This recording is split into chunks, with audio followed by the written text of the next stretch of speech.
Picture this. A group of politicians from the 13 American colonies come together in this building, right here, to plot what turns out to be a revolution. A contentious Continental Congress needs to set forth some convincing reasons for declaring war. Congress turns to a brilliant 33-year-old aristocrat from Virginia, Thomas Jefferson. In a matter of days, the red-haired wonder writes one of the most celebrated manifestos for human freedom and self-government in the history of Western civilization. The Continental Congress authorizes Philadelphia printer John Dunlap to print 200 broadsides, poster-sized sheets. The document, unsigned, is then rushed to waiting horsemen who put it in their saddlebags and gallop throughout the colonies. See, if this revolutionary war is to be won, thousands of farmers and tradesmen must be persuaded to take up arms and fight. And they do. And not many people realize it today, but scholars believe Jefferson intended for the Declaration to be performed and not just read. Its words and rhythms were written to be spoken in proud and defiant tones in grand public places. It's a safe bet that the Continental Congress never had in mind a performer like me, that is to say, a black man. Thomas Jefferson was not ignorant of the problem of slavery, of course. He called it a moral and political depravity, and in the original draft of the Declaration denounced the slave trade as a cruel war against human nature itself. But Congress thought better of this particular item and deleted it.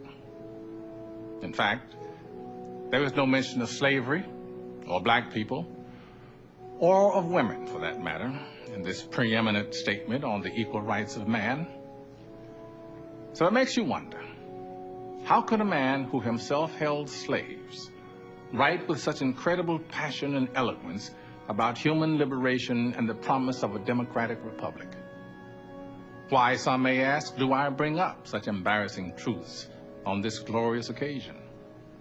I answer, the real glory of the Declaration of Independence has been our nation's epic struggle throughout history to close the gap between the ideals of this remarkable document and the sometimes painful realities of American life. The Declaration symbolizes the birth of our nation, of course, but also the constant struggle to achieve its ideals. Consider, the words of this document inspired the French Revolution in 1789. 200 years later, the revolt of Chinese students in Tiananmen Square. It inspired Abraham Lincoln to issue the Emancipation Proclamation, Martin Luther King Jr. to fight for civil rights, and women's suffragettes to fight for the vote. This business of fulfilling the Declaration of Independence is a difficult struggle, but it is also an ennobling struggle. Jefferson called the Declaration an expression of the American mind. It is why this nation is so great and why I am so proud to be an American. Here now are those sentiments as first expressed in this very place. When, in the course of human events, it becomes necessary for one people to dissolve the political bands which have connected them with another, and to assume among the powers of the earth the separate and equal station to which the laws of nature and of nature's God entitle them. A decent respect to the opinions of mankind requires that they should declare the causes which impel them to the separation. We hold these truths to be self-evident, that all men are created equal, that they are endowed by their Creator with certain unalienable rights, that among these are life, liberty, and the pursuit of happiness.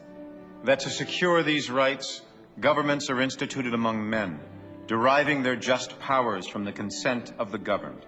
That whenever any form of government becomes destructive of these ends, it is the right of the people to alter or to abolish it and to institute new government. Laying its foundation on such principles and organizing its powers in such form as to them shall seem most likely to affect their safety and happiness. Prudence indeed will dictate that governments long established should not be changed for light and transient causes. And accordingly, all experience hath shown that mankind are more disposed to suffer while evils are sufferable than to right themselves by abolishing the forms to which they are accustomed. But when a long train of abuses and usurpations, pursuing invariably the same object, evinces a design to reduce them under absolute despotism, it is their right, it is their duty to throw off such government and to provide new guards for their future security. Such has been the patient sufferance of these colonies, and such is now the necessity which constrains them to alter their former systems of government. The history of the present King of Great Britain is a history of repeated injuries and usurpations, all having in direct object the establishment of an absolute tyranny over these states. To prove this, let facts be submitted to a candid world. He has refused his assent to laws the most wholesome and necessary for the public good. He has forbidden his governors to pass laws of immediate and pressing importance, unless suspended in their operation till his assent should be obtained. And when so suspended, he has utterly neglected to attend to them. He has refused to pass other laws for the accommodation of large districts of people unless those people would relinquish the right of representation in the legislature, a right inestimable to them and formidable only to tyrants. He has called together legislative bodies at places unusual, uncomfortable, and distant from the depository of their public records for the sole purpose of fatiguing them into compliance with his measures. He has dissolved representative houses repeatedly for opposing with manly firmness his invasions on the rights of the people. He has refused for a long time after such dissolutions to cause others to be elected, whereby the legislative powers, incapable of annihilation, have returned to the people at large for their exercise, the state remaining in the meantime exposed to all the dangers of invasion from without and convulsions within.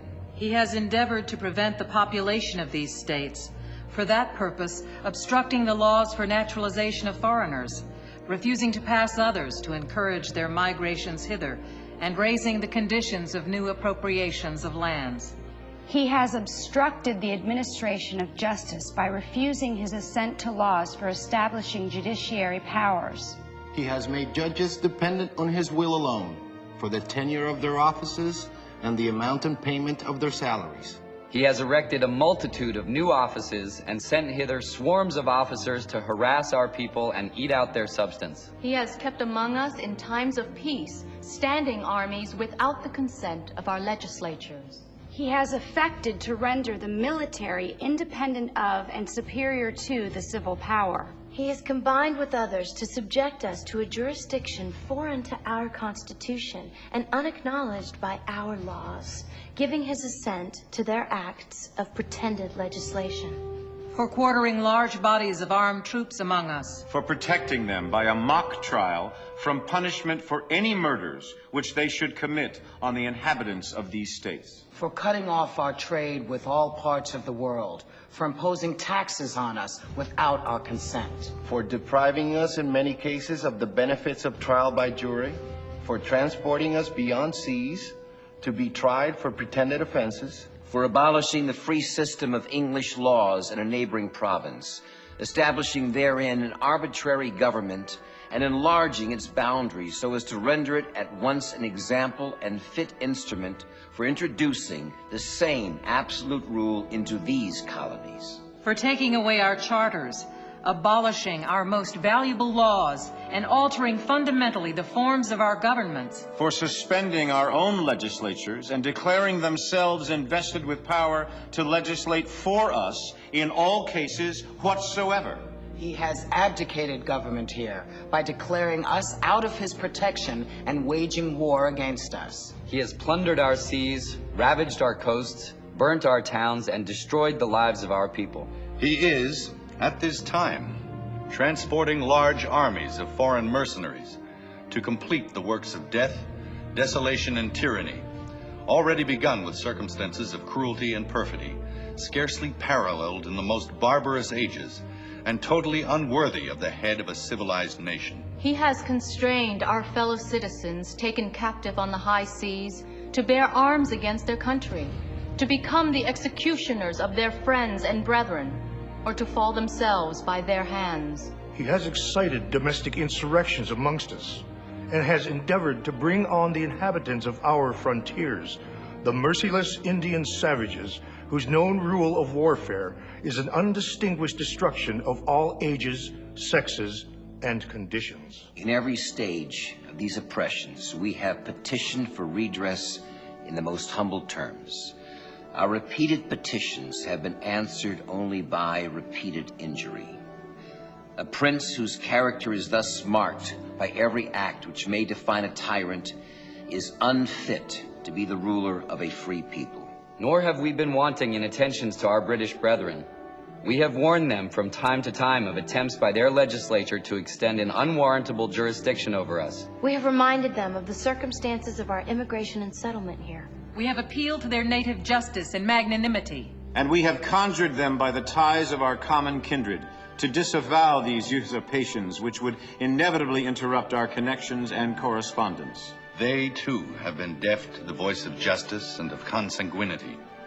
We must, therefore, acquiesce in the necessity which denounces our separation, and hold them, as we hold the rest of mankind, enemies in war, in peace, friends. We, therefore, the representatives of the United States of America, in General Congress assembled, appealing to the Supreme Judge of the world for the rectitude of our intentions, do, in the name and by authority of the good people of these colonies, solemnly publish and declare that these united colonies are, and of right, ought to be free and independent states. That they are absolved from all allegiance to the British Crown.